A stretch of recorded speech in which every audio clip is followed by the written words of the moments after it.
Jesus Christ Superstar. It has played on stages and in theaters since it was written in 1971.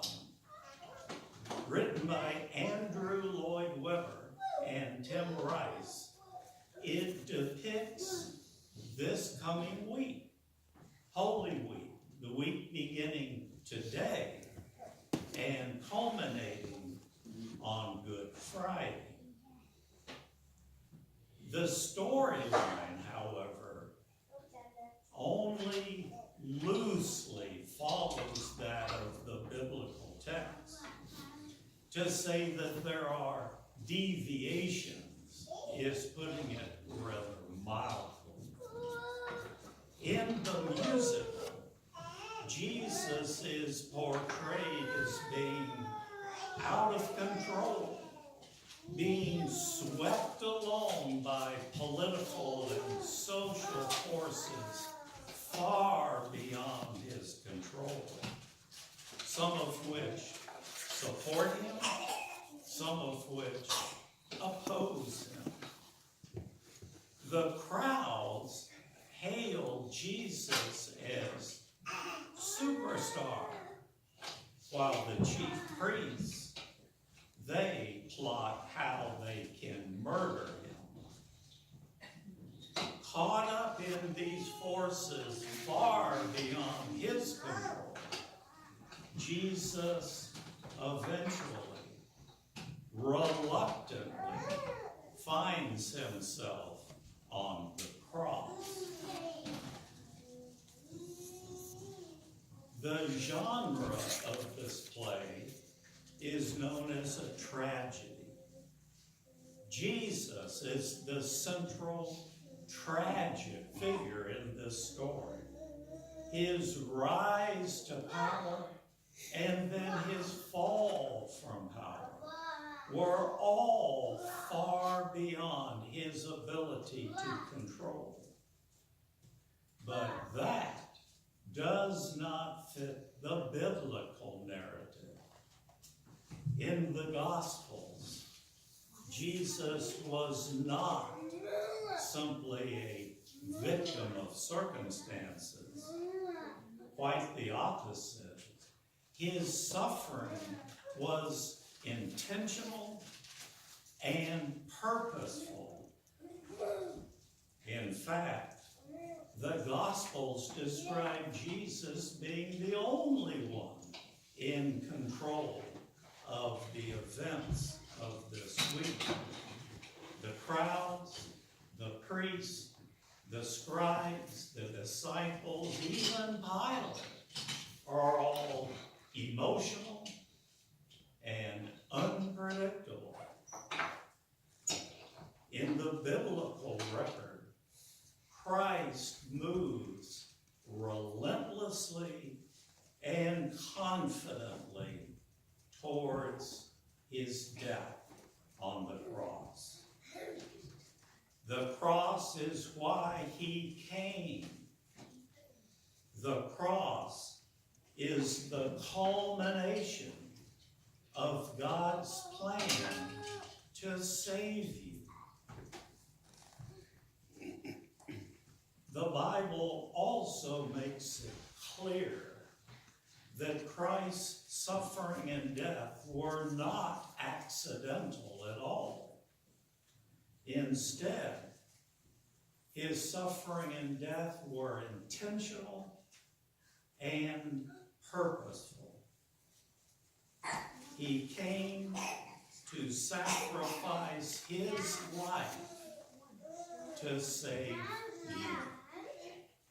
The death of Jesus on the cross has become the center point of all of human history, separating not only the Old Testament from the Gospels and BC from AD, but it is seen as the apex of God's influence on the people he created.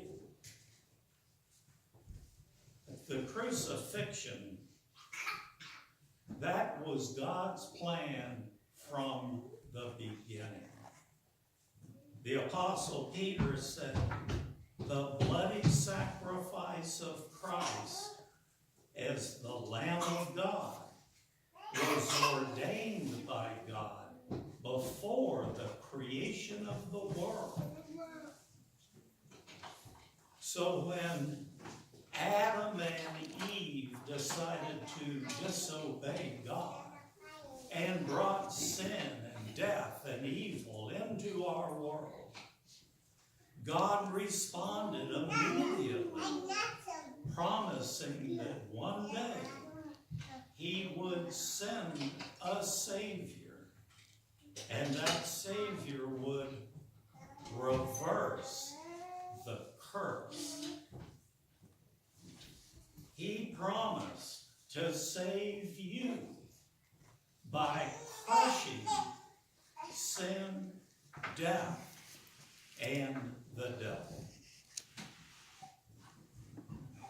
Now, as Jesus began his public ministry, John the Baptist, who could be legitimately described as the last of the great Old Testament prophets, he said Jesus was the Lamb of God who takes away the sins of the world.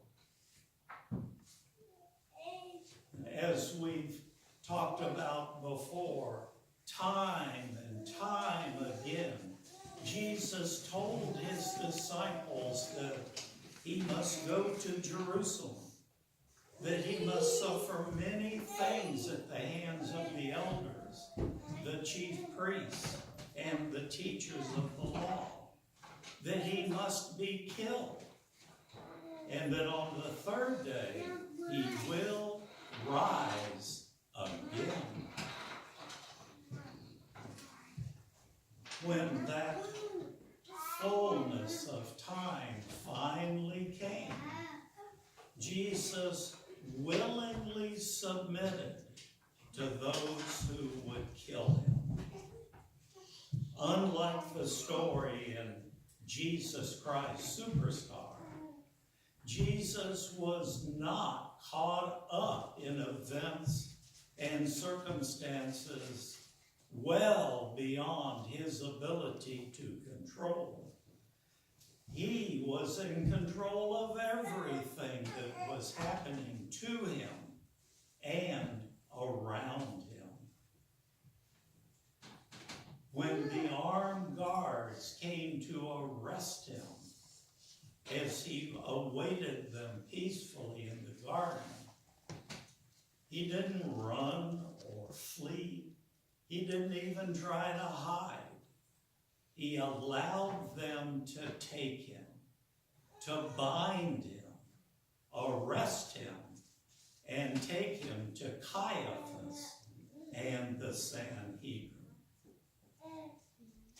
Jesus had told his disciples that he could, at any moment, summon 12 legions of angels, 144,000 angels, and they would come and fight for him.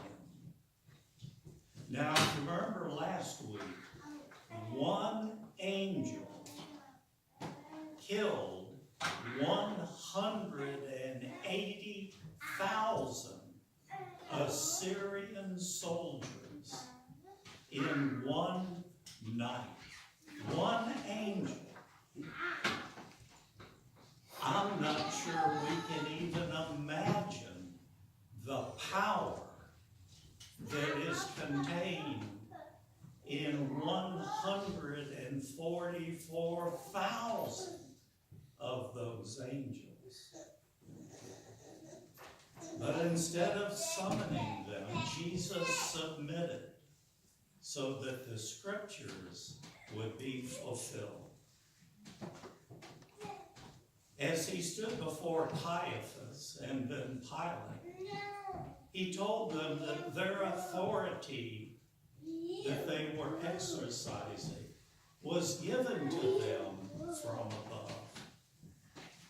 In other words, neither Caiaphas, nor Pilate, nor the Sanhedrin were in control of what was happening.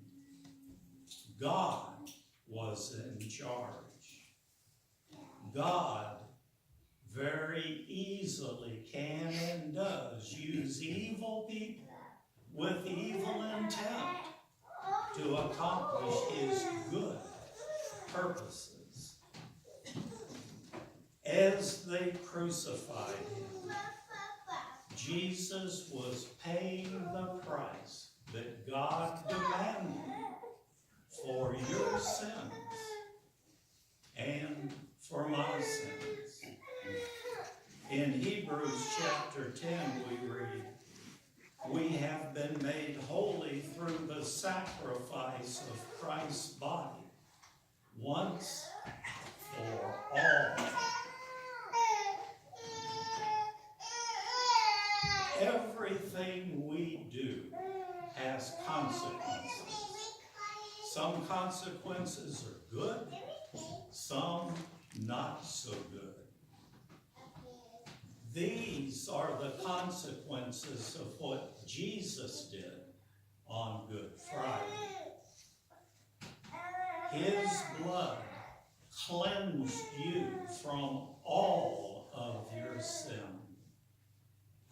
Having washed you with his blood, he then made you holy, righteous, and pure, and presented you to God Almighty, his Father. That means you don't have to earn God's favor. Jesus has already given it to you. It's done. Finished, complete. Jesus accomplished all that God demanded for him to save you. All that's left for you is to believe and trust. Believe that God's plan of salvation, that Holy Week, Monday, Thursday, Good Friday, these are for you. Trust that through Jesus and Holy Week, your redemption is complete and heaven is your true home, not this earth. You have been redeemed by Christ the crucified. Put your trust in him. Believe that what he did for you. Your belief and trust in Jesus, and you're accepting his salvation, that will produce within you a certain sense of gratitude. Gratitude motivates and feeds a faith to thank, praise, and serve God for all that he has done for you. After all, you have Jesus Christ, and he's a superstar. Amen. The peace of God that passes all understanding, keep your hearts and minds on Christ Jesus our Lord. Amen.